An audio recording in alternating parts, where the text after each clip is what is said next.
is coming. Ouais, enfin j'ai envie de dire winter is already bien there, hein. Puisqu'on parle de ça, est-ce que vous saviez que les chercheurs étudient aussi les séries télé? Quelle belle transition.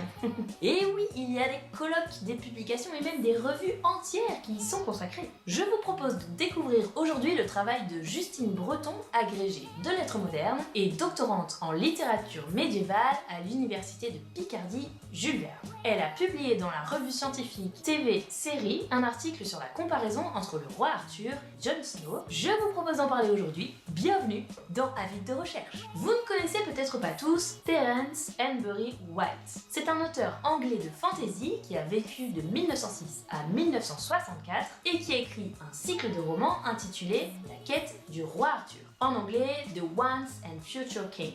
Un accent impeccable. Avec notamment le roman The Sword in the Stone, donc l'épée dans la pierre, qui a inspiré le Disney Merlin l'Enchanteur. Son œuvre est un grand classique pour les pays anglophones et une référence pour d'autres œuvres littéraires, notamment Harry Potter. Et les ouvrages de White s'appuient eux-mêmes sur des romans médiévaux. Le lien entre son œuvre et le cycle du Trône de Fer n'a jamais été mis clairement en évidence par l'auteur George Martin.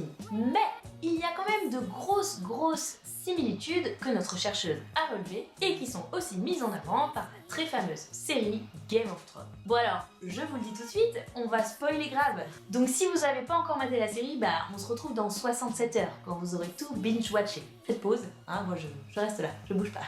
L'un des personnages principaux créés par George Martin est celui de Jon Snow, principalement connu et apprécié pour son innocence. Non, je vous mettrai pas le boule de Jon Snow, non. Quoique... Bref, donc la chercheuse souligne les nombreuses similitudes entre le parcours de Jon Snow et du roi Arthur. Le roi Arthur, donc, tel qu'il est présenté dans le roman de White, je vous propose de vous exposer quelques-unes de ces similitudes. Premier point commun, dans les deux cas, nous avons affaire à un enfant mis à l'écart. Dans le premier épisode de la série de Game of Thrones, Jon Snow est présenté comme le bâtard de Ned Stark. Et jusqu'à la 6e saison, l'identité de sa mère est inconnue. Même si Ned Stark tente à affirmer qu'il s'agit d'une servante. Bravo. Mais en vrai, même avant la révélation de la vraie identité de la mère de Jon, un doute demeure. Notamment parce qu'une relation adultère fait tâche par rapport au personnage droit et éthique qui est censé être Ned Stark. Ah, on est tous un peu déçus. On va pas se mentir. Notamment sa femme. Le développement de ce paradoxe par les scénaristes, à la suite de George Martin, vise à poser les bases d'une curiosité chez les lecteurs-spectateurs, qui sont poussés à une lecture active des romans comme de la série. Une curiosité qui est d'autant plus stimulée que le jeune Jon Snow lui-même ignore sa véritable ascendance. La petite réplique « You know nothing, Jon Snow » n'est pas anodine. Ce n'est qu'à la 7e saison qu'est révélée officiellement l'origine royale et légitime de Jon Snow. Et bien, dans le roman de White, on a la même incertitude sur l'origine d'Arthur. Elle n'est révélée qu'à la fin du second tome, où on découvre qu'il est d'ascendance royale. De même, les deux héros sont affublés de noms qui reflètent leur place dans la société. Le héros de White se fait appeler The Wart, c'est-à-dire la verrue. C'est une déformation et un jeu de mots à partir du nom Arthur. La version française, qui est reprise par Disney, a choisi le nom Moustique, ce qui n'est pas non plus super valorisant. Dans tous les cas, il s'agit de montrer que Arthur est en position inférieure au sein du château du seigneur Hector, son tuteur. Malgré une enfance heureuse, Arthur est considéré dans la structure familiale comme un être à part. Donc un bâtard, un être inférieur, un enfant rejeté tout en étant intégré dans le cercle familial, ça nous rappelle bien Jon Snow. Jon ne porte pas le nom de sa famille adoptive, les Stark. Snow est le nom que l'on donne aux bâtards dans l'univers de Game of Thrones. Je vais dire Game of Thrones, ça sera mieux pour tout le monde. D'abord présenté comme le bâtard de Ned Stark, Jon Snow est méprisé par Catelyn Stark, sa mère adoptive. Mais il est néanmoins bien intégré et apprécié par ses frères et sœurs adoptifs. Dans la même logique, Wart a conscience qu'il est traité de manière différente à cause de son illégitimité. Mais il aime profondément son père adoptif qui a engagé un tuteur pour ses deux enfants, le fils légitime Kay et le fils adopté Wart. On retrouve un schéma d'intégration partielle. Dans les deux exemples, le statut particulier du héros paraît dans un cadre originel déséquilibré, qui va l'inviter à quitter sa situation initiale afin de vivre des péripéties et d'accéder à un rang supérieur. Tous deux, malgré leur position familiale respective, reçoivent une éducation, en particulier martiale, ce qui ouvre d'ailleurs chacune des deux œuvres. Le premier épisode de la série commence par l'entraînement des fils Stark, Jon inclus, alors que le premier chapitre de l'épée dans la pierre est consacré à l'éducation de Wart en tant qu'écuyer. Donc, dès son apparition, le personnage de Jon Snow est conçu en écho au jeune Arthur de White. Le parcours initiatique des héros présente d'autres similitudes. Le premier tome du cycle de White, L'épée dans la pierre, est donc un roman d'apprentissage où Wart subit une série de transformations en animaux grâce à la magie de Merlin. Ces métamorphoses, qui ne se limitent pas à la dimension ludique que leur a donnée Disney, ont pour fonction de préparer le jeune garçon à l'épreuve de l'épée et à son accession au trône. Elles sont aussi un moyen pour Merlin de faire expérimenter à Arthur différents régimes politiques et systèmes sociaux. Et toutes les expérimentations d'Arthur sont reprises de manière symbolique ou détournée dans le parcours de Jon Snow. La première aventure animalière d'Arthur est la transformation en poisson. Pas imiter tous les animaux, sinon pas fini. Il se retrouve alors dans l'univers d'une monarchie tyrannique où le roi des poissons est un monarque absolu. De même, Jon Snow, dès le début de la série, est confronté à la démonstration de la puissance royale de Robert Baratheon, dont le cortège imposant emplit la cour de Winterfell. Arthur est ensuite transformé en faucon, où il expérimente une société martiale, celle des oiseaux de proie.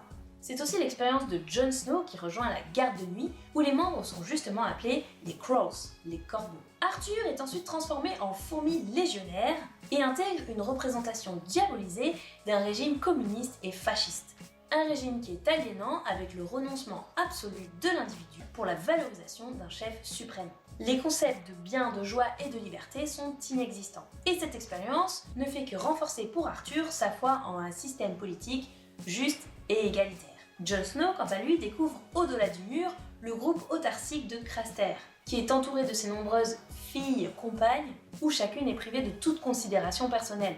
Jon Snow se retrouve aussi dans un système politique et social extrême qui s'oppose à ses propres valeurs. La métamorphose suivante propose à Arthur un système politique et social possible. Il intègre la société des oies sauvages, où il tombe d'ailleurs amoureux d'une des oies dans une relation impossible puisqu'il est malgré tout humain. Jon Snow, quant à lui, rencontre les Sauvageons, un groupe hétéroclite d'individus libres, où il connaît une relation amoureuse interdite avec Ygritte. Enfin, l'éducation d'Arthur se termine par la métamorphose en blaireau, animal symbole de la sagesse dans les contes populaires britanniques. Oui, chez nous, clairement le blaireau, c'est pas connoté pareil. Sous cette apparence, Arthur s'interroge sur la position de l'être humain par rapport aux autres espèces et comprend l'importance de parfois devoir transcender les considérations propres à chaque espèce pour pouvoir se concentrer sur un objectif commun. Le sage blaireau qu'il rencontre lui délivre cet enseignement. Creuse et aime ta maison. Oui, bon, c'est des blaireaux.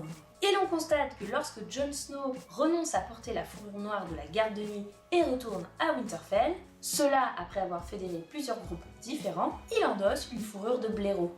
Il ne s'agit plus ici d'une rencontre, certes, mais de l'acquisition de son identité. C'est sous cette apparence qu'il est acclamé roi, au sein même du château qu'il a vu grandir.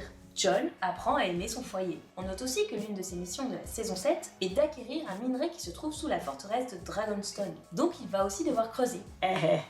Voilà quelques-unes des similitudes entre les deux héros, et la chercheuse nous en décrit d'autres, telles que le rapport à l'épée, Excalibur ou Longclaw, des comparaisons très intéressantes, même si on peut aussi relever des différences, comme par exemple le fait que George Martin n'a pas composé pour Jon Snow une figure équivalente à ce que Merlin représente pour Arthur. Bref, je vous invite vraiment à découvrir et à lire cet article qui est bien plus développé que ce que je viens de vous exposer, le lien est en description. Voilà, c'est la fin de cet épisode, et comme je suis sympa, allez, je vous le mets quand même en bonus.